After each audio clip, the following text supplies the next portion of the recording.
It's been a bit more than a year since Amsterdam. The world has changed dramatically since then. Writing these logs isn't exactly my favorite pastime. That's more his style. But here we are. I didn't write one then, so I guess I'm making up for lost time. The dust wore off. The thread that had emanated atop the highest elevation from the Arasaka Tower laid broken, finally bringing a sense of conclusion to those whose lives had been affected by it. It took me a while to grasp just how deep the rabbit hole went. As the helicopter landed, we flied out. I ventured to assess the situation, feeling a bizarre mix of joy, resolution, and a heavy melancholy in the air. The survivors were relieved to escape the building, but some lingered in memories of friendships left buried beneath the rubble. I swear I saw a couple of them toss mementos into the abyss. Ichigo and Yamato were attending to the survivors, with Johns curling around assisting the robot. Salvador seemed distant, engaging with others with a smile, yet mentally somewhere else. After SENOR was defeated, he sent me a message asking me to fetch a couple things from inside. Conveniently, the elevator had parked right by the cellar.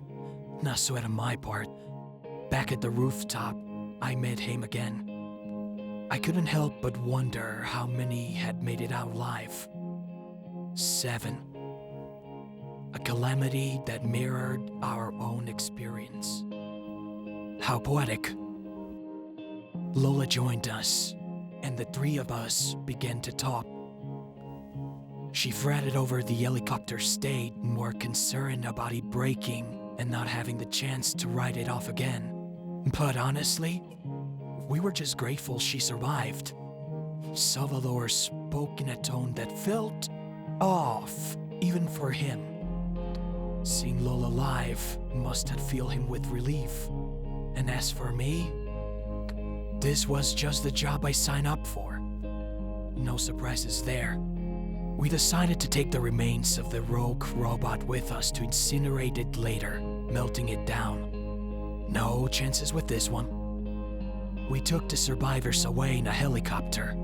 The 7 of them talked for a bit, but then the reality of their situation sank in. It was eerie from what I remember. They all went quiet for a bit. Futawa cried to herself. Kiyondo held something in his hand. Wolfgang was pale. Nefarious had shut down to conserve battery. Toko rested on his metallic shoulder while David and Arthur were lost in their musings. They were all utterly drained. Upon their arrival at the near safe emergency center in The Hog, they underwent checks for radiation exposure and other potential injuries. But aside their emotional scars, they were physically okay. But for some, like David, Wolfgang, and Kiyondo, Amsterdam was just not a city, it was a home, and it had vanished. Arthur, still technically an inmate, was treated for his wounds, but would soon be whisked off to another prison cell despite our protests. The rest would be confined to a government facility until the dust settled. Meanwhile, the rescuers headed back to retrieve bodies and ensure no one was left behind. Days later, a funeral was held for all the victims of the Amsterdam tragedy. Kiyondo, Futaba, Wolfgang, David, Nefarious, and Toko, as did I, along with a few others, attended. Salvador made a brief appearance but soon wandered off, preferring solitude. They all stood in front of the graves. David acted as though he was unaffected, while Wolfgang attempted to give a speech in honor of everyone lost. Kiyondo's summoning rage bubbled over, claiming in front of everyone how wrong all of them had been and how much pain they had all caused. blaming himself as well for being powerless to stop them back then. As his anger at the situation got the best of him, he left frustrated in the middle of his speech. He stormed off in a fit of frustration, leaving everyone else neither shock or grief. I suspect that this was the last time did all we together. No long after, Kiyondo reported the events at the Arasaka bunker to the International Court of Justice. Interpol quickly stepped in, and the arrests began. Dutch law doesn't take murder lightly, and public awareness of the tragedy demanded answers. Kiyondo's accusation led to the arrests of Wolfgang Akita, David Chen, and Toko Fukawa for their roles in events. Wolfgang's arrest in particular made headlines. He was dubbed the Advocate of the Damned for his notorious death toll. He didn't put up a fight. In his record, Kiyondo purposely omitted the accusations of Futaba Sakura. For one reason or another, he didn't accuse her of causing the situation in the first place. However, Futaba unexpectedly arrived at the local police bureau in The Hague and confessed to her involvement in the release of SENOR. She had carried a heavy burden in her heart, and I guess this was her way of making things right. She would be arrested and some days later charged. In the Netherlands, murder isn't categorized by degrees, just by type. So here's what the four of them faced. Toko Fukawa faced one charge of manslaughter with 15 years if convicted. David Chen, one charge of murder, 25 years if convicted. Wolfgang Akira, 3 separate charges of murder with life imprisonment if convicted. Futaba Sakura, 1 charge of aggravated criminal negligence and 2 charges of indirect complicity in homicide with 20 to 25 years if convicted. They would all find themselves in Dutch courts, but not all of them would remain behind bars for long. David was offered a plea deal, lessening his sentence for the death of Jukio Aoki due to the state of his body during the execution, and his rationale for siding with SENOR. But in exchange, he had to testify as an eyewitness to Wolfgang's murders. He took the deal and walked free, opting for community service instead.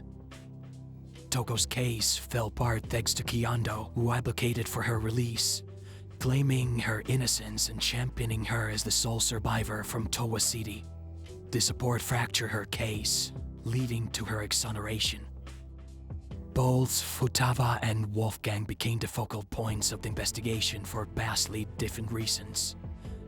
These trying times would be heavy on both of them, but both seemed convinced that this was the right thing to do. And for Futaba, although her life would never be the same, she wouldn't be alone through this. As the courtroom doors closed behind Wolfgang, the echoes of his sentencing lingered. But justice, if we can call it that, was far from over. The revelation of the bunker's truth laid bare Asaka's machinations for all to see. The leadership managed to safeguard most of their records, with Sabado's legal team fiercely protecting the corporation's reputation, thwarting law enforcement from seizing key documents, especially those relevant to our case. By the time they were granted permission, most records were irrelevant, and anything Toko or Kiyondo sought had mysteriously vanished. Arasaka slipped away, unscathed, thanks to Nefarious. The truth about Kato van der Sar's actions emerged.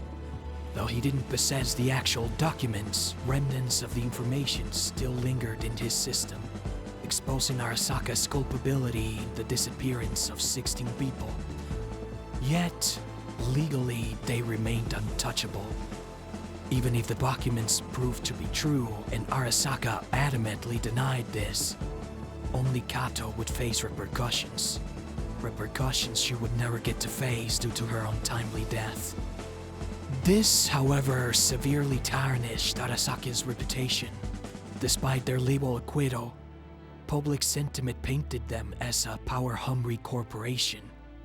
With confirmation from figures like Hirumi Tojo and Professor Herschel Layton, protests erupted in Amsterdam, leading to a breach in the building and further investigations. Ultimately, the government ordered the demolition of the Arasaka Tower to prevent any potential structural collapse onto neighboring buildings, as the building was heavily damaged from the explosion. As for Arthur, he faced a re-evaluation of his case, considering the events at Arasaka.